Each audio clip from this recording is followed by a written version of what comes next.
Gênesis capítulo 11. Quero me deter um pouquinho isso aqui hoje. E aí, quero compartilhar com você, né? Hoje aqui eu tenho a presença de algumas pessoas aqui comigo. Tem aqui também um Ítalo, é Ítalo, está aqui, ó. Que Deus abençoe você. Estou de olho nesse rapazinho aí, viu, irmãos? Está ali perto da minha filha, deixa ele, né?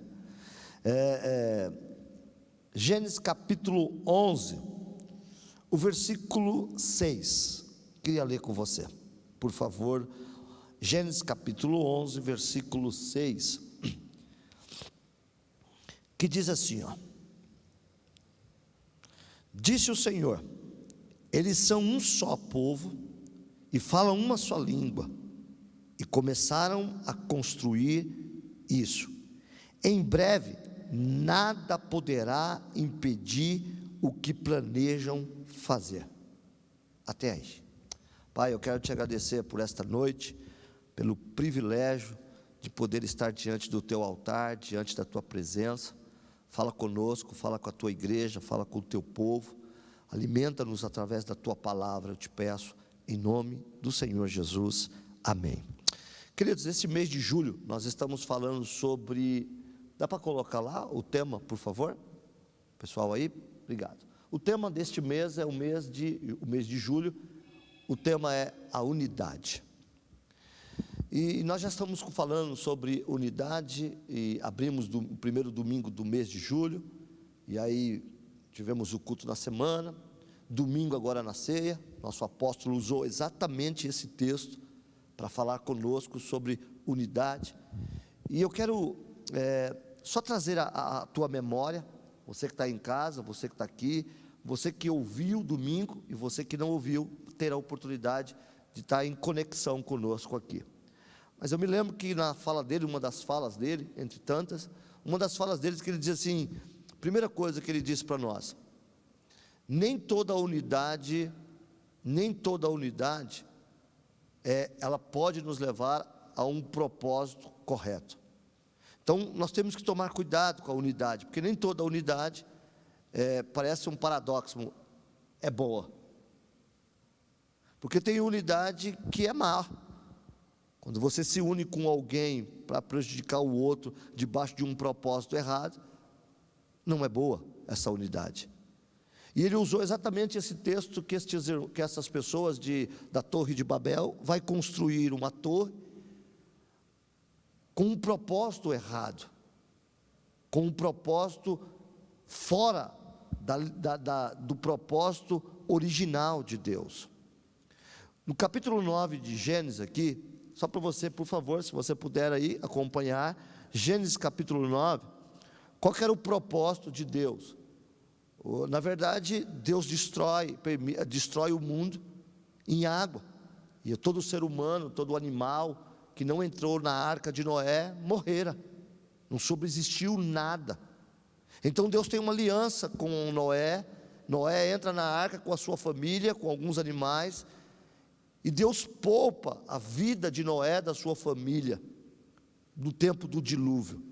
Quando Noé sai para fora do dilúvio, e Deus então para de chover, as águas começam a se escoar, a baixar, Deus então permite que Noé saia para fora, e a ordem de Deus, escute só, a ordem de Deus no capítulo 9 de Gênesis, versículo 1, você deve estar acompanhando na tela, mas diz assim, ó: Deus abençoou Noé e os seus filhos, dizendo-lhe: sejam férteis, multipliquem-se e encham a terra. Perceba que o propósito de Deus é este: encham a terra, multiplicam, cresçam, vai expandir. E o que a gente percebe no capítulo 11 de Gênesis é o contrário. Um povo se une para construir uma torre, e o propósito deles era chegar ao céu. E essa torre, eles dizem o seguinte, acho que vale a pena a gente pensar antes um pouquinho aqui, qual era o propósito desta torre. Estou trazendo à memória um pouco daquilo que você ouviu domingo. Mas o versículo 4 aí, ele diz o seguinte, ó: todos disseram, vamos construir uma cidade com uma torre que alcance os céus. Assim nosso nome será famoso e não seremos espalhados pela face da terra. Olha só, lembra o que Deus falou no capítulo 9? Vocês vão ser férteis e espalhem, encham a terra. O propósito deles aqui é o contrário: construa uma torre. Vão ficar todo mundo aqui, ninguém vai sair. O nosso nome vai ser glorificado, o nosso nome vai ser exaltado. E aí ele começa a dizer assim, ó, no versículo 4 ainda terminando aqui, no último parágrafo, assim o nosso nome será famoso e não seremos espalhados pela face da terra. Foge do propósito. O Senhor, agora preste atenção, a unidade aqui que eu quero hoje, que é o meu propósito aqui nesta noite, eu só estou trazendo à tua memória o que nós ouvimos. E eu quero que você entenda uma coisa nesta noite: a unidade é uma das facetas ou das características de Deus. O que nós temos que tomar cuidado, e aí hoje eu quero falar um pouquinho sobre isso, o propósito da unidade. Porque o propósito desta unidade aqui, ela tinha um propósito errado: trazer honra para o seu nome, exaltar a si mesmo, levantar uma bandeira para mostrar para todo mundo que eles podiam. Mas o problema não está na unidade, o problema está no propósito. E a minha mensagem hoje, a minha reflexão hoje, é sobre o propósito da unidade. Por que você se une? Por que você se ajunta? Por que as pessoas se casam, se unem? Qual é o propósito da igreja estar unida? Qual o propósito de você estar aqui? E mesmo que você está aí do outro lado me assistindo, que eu sei que você está aqui, e nós estamos separados por causa da pandemia, infelizmente. Mas qual o propósito de eu estar aqui? Por que eu me chamo, ou me chamam de cristão? Por que eu faço parte de uma igreja, de um ministério? Qual é o propósito da tua unidade, o propósito da minha unidade? Perceba aqui uma coisa, irmãos: o problema não está na unidade, porque eu vou te mostrar algo aqui hoje, poderoso, e você precisa ver isso, e nós precisamos entender. Um ambiente de unidade, Deus se manifesta. Um ambiente de unidade, Deus ordena bênção. O Salmo 133 diz: ó, quão bom e quão suável é que os irmãos vivam em unidade. É como um óleo precioso que vai descendo sobre a cabeça do sumo sacerdote Arão, e vai passando pela sua barba, e vai descendo até a sua orla das suas vestes, até que todos sejam tocados na sua unidade. E ali, a Bíblia diz no versículo 3 de Salmo 133, ali Deus ordena a bênção para sempre. Então escute o que eu vou te dizer: a unidade é um ambiente favorável para Deus agir. A unidade é um ambiente favorável para Deus agir com milagre, com poder, com bênção. Aonde há unidade, Deus se manifesta.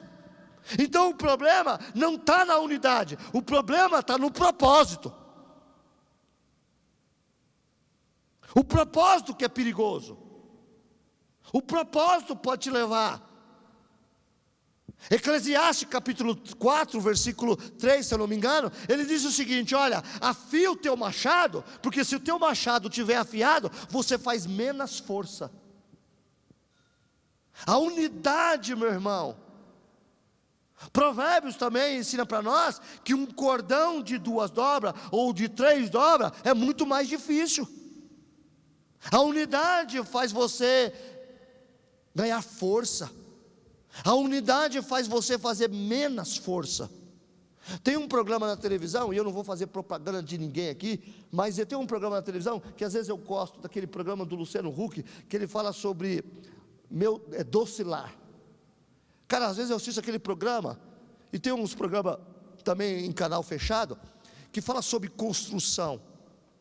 E eu acho muito legal quando eles vão em uma casa humilde, toda arrebentada, destruída. Aí eles vão lá, faz um projeto, e em 10 dias eles constroem uma casa, eles mudam o padrão, eles mudam toda aquela casa feia. O terreno é o mesmo, o bairro é o mesmo, mas quando se une uma equipe, e eles vêm com toda a força, eles constroem algo maravilhoso. A unidade pode nos levar muito mais longe, a unidade vai fazer você ficar muito mais forte. Agora escute isso aqui, queridos, porque eu quero que você entenda isso aqui. Quando eu estava olhando esse texto e comecei a olhar mais profundamente, quando nós fomos tocados domingo por esta mensagem, eu fiquei pensando nela a semana toda, e estou pensando ainda na semana, nesse texto, e fui começar a ler, e achei algumas pérolas aqui dentro desse texto. O problema não está na unidade, o problema está no propósito. Irmãos, quem mora no Brasil, e especificamente em São Paulo, onde nós moramos,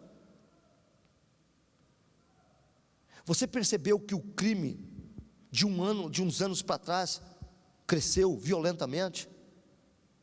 Quando você vai numa cadeia visitar algum detento, ou dentro das cadeias, mudaram, porque o bandido, ou o ladrão, ou o criminoso, eles se organizaram.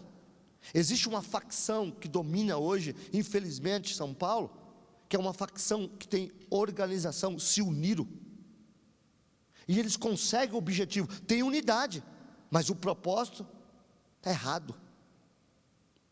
Lembra do propósito no capítulo 9 aqui de Gênesis? Deus falou assim: Noé, você vai para fora, multiplique, encha uma terra, se espalhe. Vem um camarada, constrói uma torre, e querendo o seguinte: vamos fazer uma torre, e nós não vamos se espalhar. Está indo na contramão do quê? Do propósito de quê? De Deus. E toda vez que o homem, uma nação, o planeta, fugir do propósito de Deus, tem consequências. E o que nós estamos vivendo hoje é uma consequência das escolhas que o homem tomou. As consequências que o homem toma traz consequências. As escolhas traz consequências. Às vezes as ações que os homens fazem, eles não colhem, mas a próxima geração vai colher das consequências. Joel escreve no texto dizendo assim: olhe o que vocês estão vendo e veja se isso é novo. E o que vocês estão vendo, comunique aos seus filhos, e os seus filhos comunique os filhos deles, os seus netos, e comunique às próximas gerações. O que o gafanhoto comeu, e o que sobrou, a lacusta também comeu. Então ele vai dizendo uma série de coisas que vai acontecendo. Agora, olha o que diz aqui o versículo 5. O homem está construindo uma torre, faz uma torre com um propósito de construir para que o seu nome fosse glorificado, que o seu nome fosse exaltado. O versículo 5 diz algo aqui que vale a pena a gente pensar. Versículo 5 de Gênesis capítulo 11, versículo 5, está na tua tela aí, ele diz assim: e o Senhor desceu para ver a cidade e a torre que os homens estavam construindo. Espera aí, esse negócio chamou a atenção de Deus, queridos. Essa torre chamou a atenção de Deus. Escute o que eu vou te dizer. O que chamou a atenção de Deus não foi a torre. O que chamou a atenção de Deus foi a unidade destes homens. A unidade atraiu. A Bíblia diz que Deus desceu para ver o que eles estavam fazendo. Isso é muito forte. Deus parou, desceu para ver o que aqueles homens estavam fazendo, o que a unidade estava fazendo com que eles, aonde eles chegassem. E olha o que Deus vai falar para mim e para você aqui nesta noite. Que nós entendamos, que você entenda, que você compreenda, que o Espírito Santo nos faça compreender e entender o que Deus está querendo dizer para mim e para você. Você pode mudar, Nós podemos mudar, nós precisamos viver, um tempo, criar um ambiente para que Deus possa agir sobre nós. Ele diz assim no versículo 6, o que nós lemos, olha só, e disse o Senhor, eles são um só povo, falam uma só língua, e começaram a construir isso. Agora olha isso, em breve,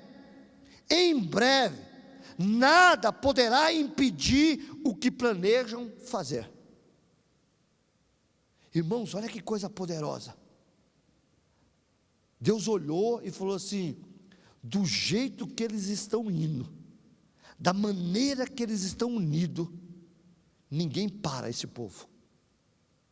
Do jeito que eles estão indo, ninguém vai detê-los. Eles vão conquistar tudo que tiver na frente deles. Não haverá restrição, não haverá limite. Não haverá limite para tudo que intentaram fazer. Não há limite para eles. Queridos, a unidade, quando você encontra alguém debaixo de um propósito, numa unidade, não há limite para tudo aquilo que eles querem fazer. A unidade vai levar você a alcançar muito mais rápido, com muito mais violência. Eclesiastes capítulo 10, põe aqui para mim, por favor. Eu acho que vale a pena. É esse texto que eu citei ele aqui, mas Eclesiastes 10, 10, olha o que diz aqui, ó. Na verdade é um texto, se estiver aqui, eu vou ler aqui, ó. O Senhor diz, se estiverem botado o ferro e não se afiar o corte, então se deve redobrar a força, mas a sabedoria é a excelência para dirigir. Ele está dizendo exatamente isso. Quando não há alinhamento, quando não há um propósito, queridos, se faz muita força. Quando você está numa casa, aonde não remam para o mesmo lugar, você faz muita mais força. Quando não tem uma unidade, se esforçam demais. E nós precisamos entender o que Deus está chamando nós para vivermos. A Bíblia diz que Deus olhou e falou assim: não há ninguém que vai deter esse povo aí. Não tem como deter eles, pela unidade que eles estão, não há. E aí Deus teve que interferir, e a única maneira de Deus interferir naquele projeto, ou naquela proposta da torre, foi Deus trazer confusão nas línguas, trazer desentendimento. Porque se tem uma coisa que faz você paralisar, chama-se confusão, divisão. Estas coisas fazem com que você não consiga romper. Olha só o texto que eu quero ler com você agora. Eu queria que você lesse comigo, por favor, para nós compreendermos um pouco isso, lá em Mateus capítulo 12, por favor. Mateus capítulo 12 aí, se na sua casa pode abrir, ou você vai ver aqui pela tela. Eu vou abrir aqui para me ver. Mas olha só isso aqui, ó. Mateus capítulo 12.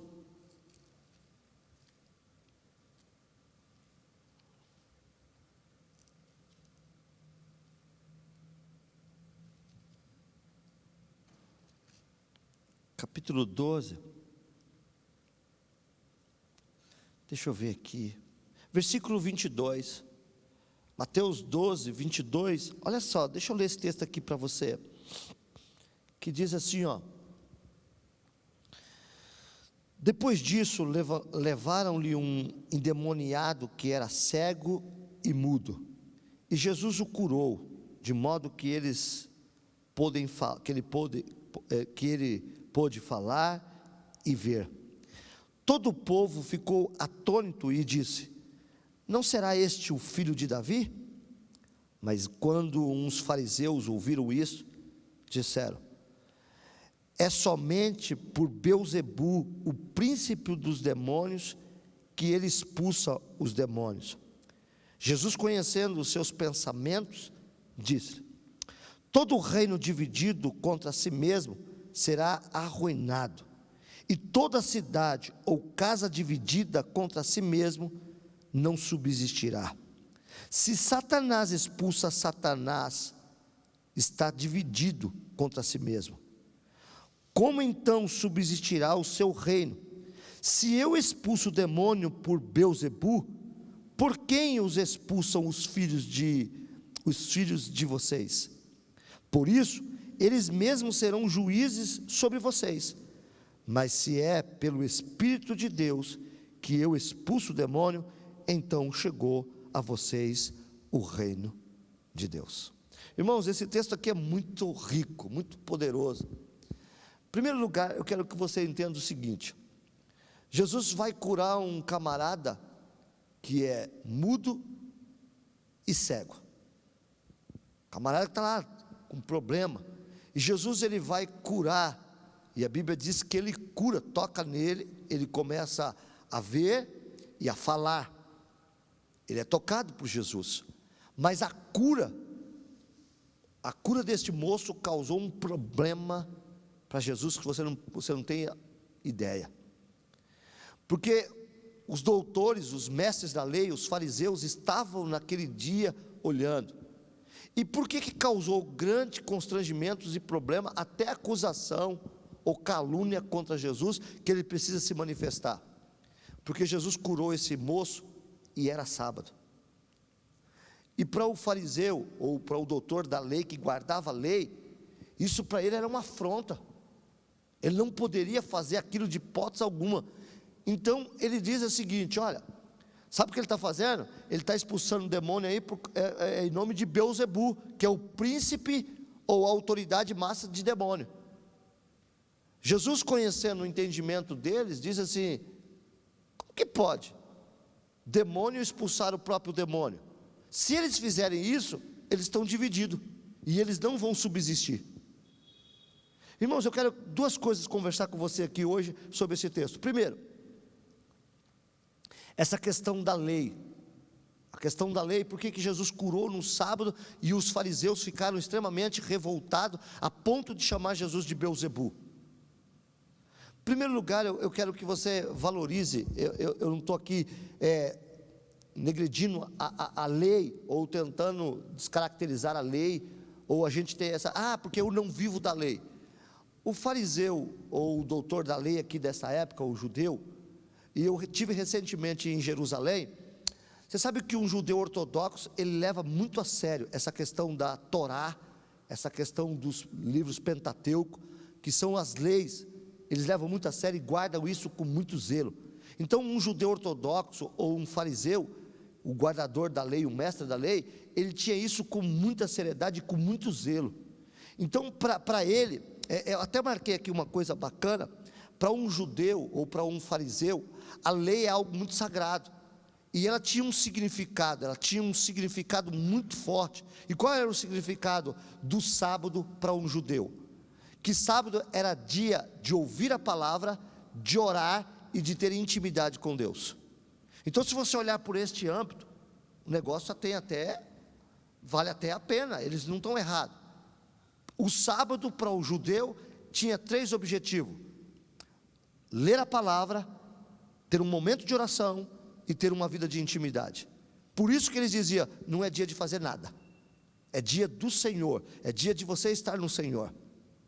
Só que Jesus, ele aparece dentro deste contexto, e ele vem trazer um novo e vivo caminho, e tem trazido um novo reino, tirando este jugo, dizendo que o dia do Senhor não é mais no sábado, o dia do Senhor é todo dia. Eu não quero que você diga: eu tenho o dia do Senhor. Nós, os cristãos, temos muito isso, que o domingo é do Senhor. Tranquilo, mas não é o domingo é do Senhor, segunda é do Senhor, terça é do Senhor, quarta é do Senhor, quinta é do Senhor, sexta é do Senhor, sábado é do Senhor e domingo é do Senhor. Amém? Nós somos do Senhor, então eu sou todo dia do Senhor. Não dá para ser do Senhor só dentro da igreja. Não dá para ser do Senhor só quando agora da live, né? Então agora é um novo tempo, só quando eu estiver na live, agora eu sou do Senhor, e aí eu manifesto a minha oração, eu me comporto como um cristão, e aí nos outros dias, eu me comporto que eu não sou do Senhor. Jesus, quando veio trazer a proposta, lembra quando Jesus encontra aquela mulher samaritana? Aquela mulher questiona Jesus, dizendo: olha, vocês adoram o teu Deus lá em Jerusalém, nós adoramos aqui, e agora, onde nós vamos adorar? Jesus diz para ela assim: ó, chegou a hora, e a hora é esta, em que os verdadeiros adoradores adorarão o Pai em espírito e não é mais nem em Samaria, não é mais em Jerusalém. Agora, você vai adorar a Deus, é todo dia. Então o dia do Senhor é hoje, amém? Então Jesus vem e cura, e isso causou um problema. E aí os fariseus, eles entram forte em cima de Jesus, dizendo: não, o que você está fazendo aí, você está quebrando a lei, e você está curando. Agora preste atenção nisso, o que a religiosidade é perigosa. Por nenhum momento eles observam que alguém que estava com enfermidade, que estava cego e mudo, foi curado. Eles estavam preocupados era com o sábado. Jesus estava preocupado com pessoas. O negócio de Jesus é pessoas. O negócio de Jesus não é parede. O negócio de Jesus é gente. Tem gente aqui, dá um glória a Deus aí. Tem uma meia dúzia aqui. O negócio de Deus é com gente. Então Jesus não quer saber se é sábado. Jesus quer saber o seguinte: tem alguém ali precisando de uma íntima compaixão, eu vou tocar nele. Agora, segunda parte do texto que eu quero que você entenda comigo aqui. Jesus está sendo questionado e chamado de príncipe dos demônios, Beelzebu. Ele se levanta, e agora escute por favor isso, porque eu acho que para mim isso aqui é uma das coisas mais importantes da unidade. Jesus parou e falou assim: vocês estão me chamando de Beelzebu, que eu sou o príncipe e que eu estou expulsando esse demônio em nome de outro demônio mais forte? Jesus falou para eles assim: se os demônios fizerem isso, se dividirem, eles não subsistem. Quando eu olhava para esse texto, irmão, sabe o que o Espírito Santo falou no meu espírito? Que o demônio, que Satanás sabe da importância da unidade. Ele não é louco de colocar o reino dele dividido. Ele não é louco de trabalhar em divisão. Ele sabe tanto isso que ele trabalha para destruir a igreja e destruir todo o propósito de Deus com uma coisa chamada confusão, divisão. Nesses últimos dias agora de pandemia, nós estamos ouvindo falar de que a violência doméstica aumentou, a separação, o divórcio aumentou, as brigas familiares aumentaram, as discórdias. Porque Satanás sabe que se ele quer destruir algo, ele precisa destruir com o campo da unidade. Quando o apóstolo Paulo, ele parece que ele é incansável. O apóstolo Paulo, ele prega incessivamente contra a igreja de Coríntios, para que a igreja de Coríntios não saísse do propósito da unidade. Constantemente Paulo estava combatendo a igreja, porque havia pessoas entrando na igreja para dissimular, para trazer uma discórdia. Paulo vai à igreja de Coríntios, ele encontra um problema logo na primeira carta dele, porque está começando a haver grupos dentro da igreja, dizendo que um era de Apolo, um era de Apolo, outro era de Cefa, e até tinha um outro grupo dizendo: nós não somos nem de Paulo, nós não somos nem de Apolo, nós não somos nem de Cefa, nós somos só de Cristo. E Paulo vai combater isso, dizendo: isso é divisão, e uma casa dividida, ela não subsiste. Uma família dividida não subsiste. Uma igreja dividida não subsiste. Uma empresa dividida não subsiste. Os propósitos de Deus. E nós precisamos criar ambientes de unidade. Nós precisamos criar ambiente, precisamos denunciar os espíritos de confusão, os espíritos de divisão, os espíritos que tentam destruir. Irmãos, tem gente que vem com a função de destruir, agentes que vêm para tentar trazer confusão. Quando Neemias vai construir os muros de Jerusalém, Neemias vai orar, Neemias vai jejuar, Neemias vai buscar um propósito, uma direção de Deus, e Neemias recebe o propósito, a direção de Deus, e Deus dá para ele, ensina para ele, ou dá para ele o propósito, como ele deveria fazer a restauração. Neemias sai, abençoado pelo rei, abençoado pelos seus líderes, vai a Jerusalém, e começa a olhar para Jerusalém, e a primeira coisa que Neemias percebe, é que Jerusalém está dividida, por isso que os muros estão derrubados, por isso que as portas estão quebradas, uma geração dividida, um povo dividido. A primeira coisa que Neemias faz, Neemias não vem com tudo implantando, Neemias precisa trazer o povo, trazer as famílias, criar uma expectativa neles de novo, criar sonhos, trazer criar um ambiente de unidade, dizer para eles que se eles se unirem, eles vão conseguir restaurar, se eles se unirem, eles terão as casas deles de volta, se eles se unirem, terão a cidade rodeada e protegida pelos muros.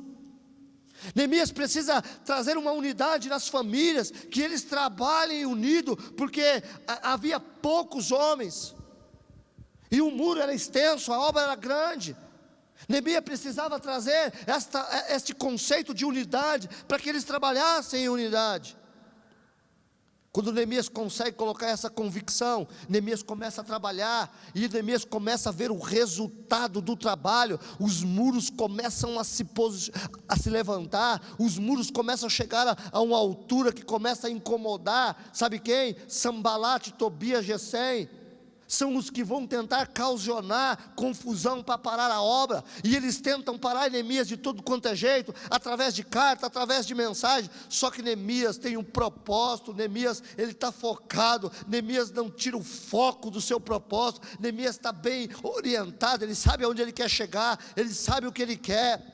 Só que Neemias tem que se preocupar, porque o povo pode ser atacado. Neemias traz uma aliança, traz um propósito de unidade cada vez mais, dizendo: olha, você vai ficar aqui com a tua família, você vai ficar desse outro lado, o muro é extenso, nós somos poucos. Quando você perceber que alguém vai atacar por aqui, toca a trombeta, todos correremos e vamos nos posicionar unidos, vamos estar juntos. E a Bíblia diz que Neemias foi conquistando, foi avançando, os muros foram crescendo, até que Sambalate olhou e falou assim: olha, este cara não vai parar, este homem não vai parar, esta obra não vai parar, só tem um jeito de parar esta obra. Lá no capítulo 4 de Neemias, Sambalate vai armar uma estratégia, e agora a estratégia que ele vai usar é o seguinte: olha, vamos entrar no meio deles, vamos se vestir como ele, vamos falar como eles, mas com um propósito: lançar espírito de confusão. Irmãos, uma casa dividida não vai permanecer. Uma casa dividida, ela não vai ficar por muito tempo. Irmãos, quando eu olho para algumas casas, famílias, quando a gente percebe famílias trabalhando junto, elas rompem. Mas quando você está dentro de uma casa, aonde o marido está puxando para um lado, a mulher está puxando para o outro, e os filhos para um outro lado, sinto muito, essa casa, essa família está propícia a sumir, a desaparecer, porque a Bíblia diz que um reino, uma casa dividida, ela não subsiste, a ponto de a Torre de Babel foi paralisada. E eu aprendi uma outra lição aqui: a divisão paralisa você. A divisão não deixa você avançar. A divisão faz você paralisar e estacionar. Jesus estava sendo questionado pelos mestres da lei, os fariseus, porque ele estava curando e ensinando no sábado. Olha que coisa louca, irmãos. Embora o diabo esteja derrotado, ele é astuto. Ele é astuto. O diabo não é burro. O diabo sabe que a divisão destrói o seu reino. Então ele trabalha unido. O reino das trevas é unido, porque tem um propósito: destruir o propósito de Deus. E escute o que eu vou dizer: eu e você somos propósito de Deus. A tua família é propósito de Deus. O diabo quer destruir famílias, porque famílias é propósito de Deus. O diabo quer destruir igreja, porque igreja é um propósito de Deus para salvar o homem. Então, tudo que for propósito de Deus, o diabo vai tentar destruir, porque esse é o foco dele. E se ele sabe que para destruir ele precisa estar unido, o reino das trevas é unido. Aliás, a Bíblia diz assim, que os filhos das trevas são mais prudentes do que os filhos da luz. Os filhos das trevas, quando faz algo, pode prestar atenção, quer fazer o melhor, quer ter excelência, tudo é o melhor. Irmãos, e por favor, aqui eu estou só fazendo um comentário e um exemplo. Cara, já viu? É que este ano, até nisso a pandemia cortou, mas tinha uns programas, tinha uns eventos, essas raves que tinham aí, cara, melhor som, melhor técnico, os melhores cantores, tudo melhor. Você se lembra quando a Babilônia levou cativo os judeus, e ele falou assim: nós queremos, sabe o quê? Nós queremos os jovens daqui. E uma das coisas que ele falou assim: queremos os jovens e queremos os melhores. Que é o pior não, que é os melhores. Vamos arrancar os melhores deles. E aí vamos treinar.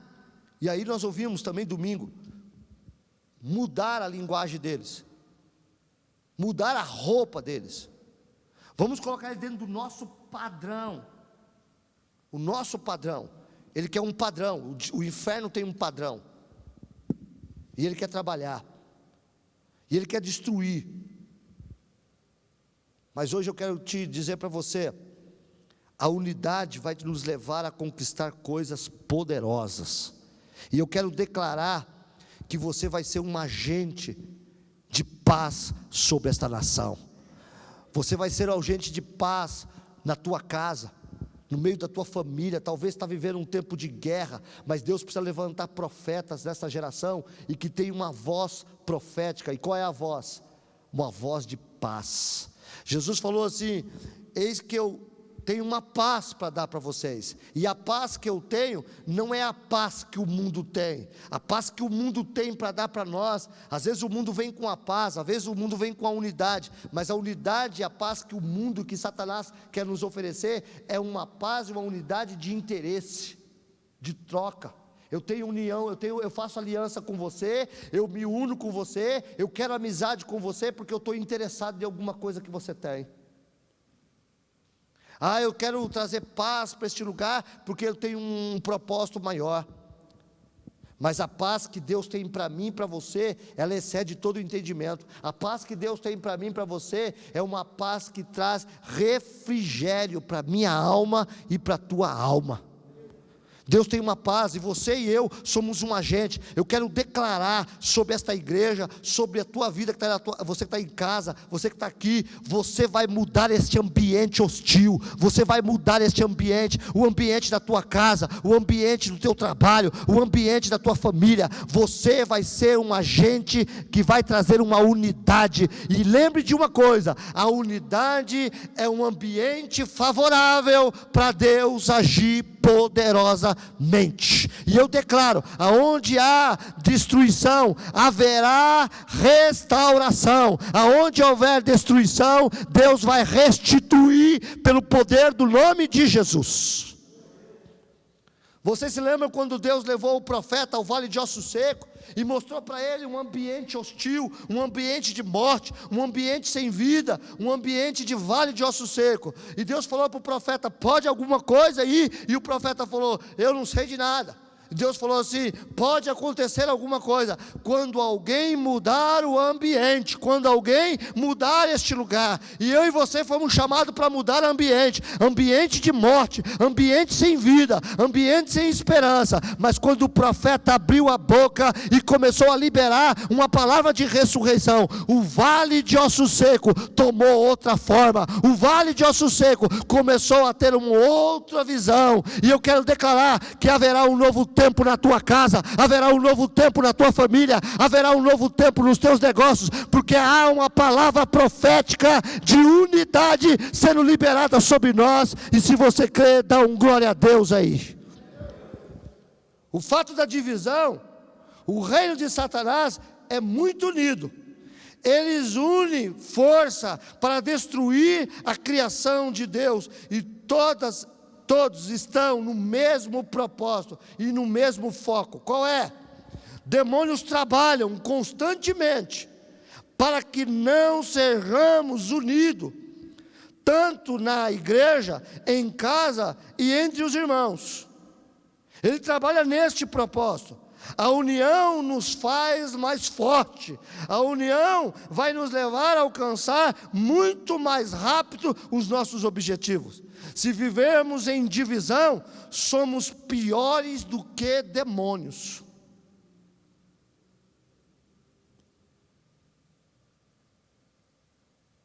Porque os demônios entenderam que se eles se dividirem, não pode. Jesus falou assim: vocês estão dizendo que eu expulso? Ele falou assim: isso não existe. Mas Jesus falou assim: mas eu não expulso demônio por Beelzebu, eu expulso com o Espírito de Deus. O Espírito do Senhor Jeová está sobre mim.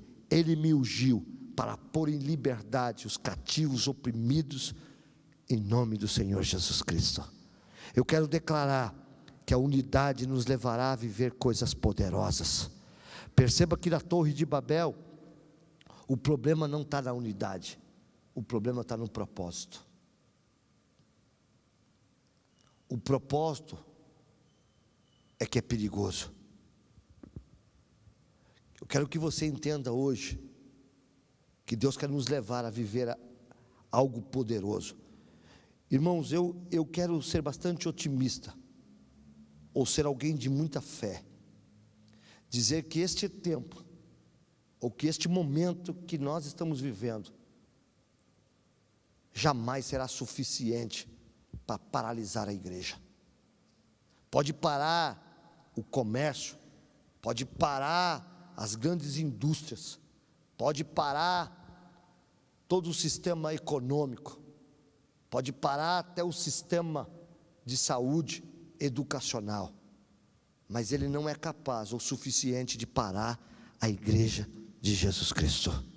E eu e você somos a igreja, eu e você somos agente de Deus. Neste momento em que as pessoas estão vivendo debaixo de uma opressão, estão vivendo debaixo de uma grande opressão, com medo, desesperado, sem saber que direção tomar, sem saber para onde ir. As pessoas perderam a calma, perderam o equilíbrio, as pessoas perderam o domínio próprio, as pessoas voltaram a ser agressivas, a agressividade aumentou, não é só em casa não, a rua também.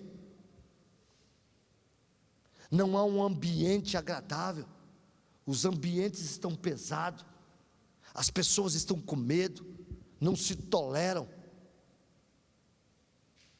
E a igreja, mais do que nunca, precisa atuar neste tempo. Como? Com uma palavra, e criar um ambiente de unidade. Eu quero declarar sobre a tua casa um tempo de unidade, e nesse tempo, ou nessa atmosfera de unidade, Deus ordena bênção para sempre. Que Deus te abençoe poderosamente. Estamos em união para a glória de Deus. Quero que você fique de pé, por favor. Sobe aqui, Lucas, por favor, e vem estar comigo aqui. Quero que você observe isso, por favor. Tempo de unidade vai nos levar a alcançar muito mais. A unidade é um ambiente favorável para Deus agir. Deus ordena bênção, não esqueça disso. Que eu e você possamos viver um ambiente na presença do Senhor. Que Deus abençoe você poderosamente para viver algo poderoso. Quero declarar com você nesta noite que o melhor de Deus está por vir na tua vida. Amém? O melhor de Deus sobre a tua vida, sobre a tua casa. Eu quero declarar que o meu propósito de unidade me leva a fortalecer o meu irmão.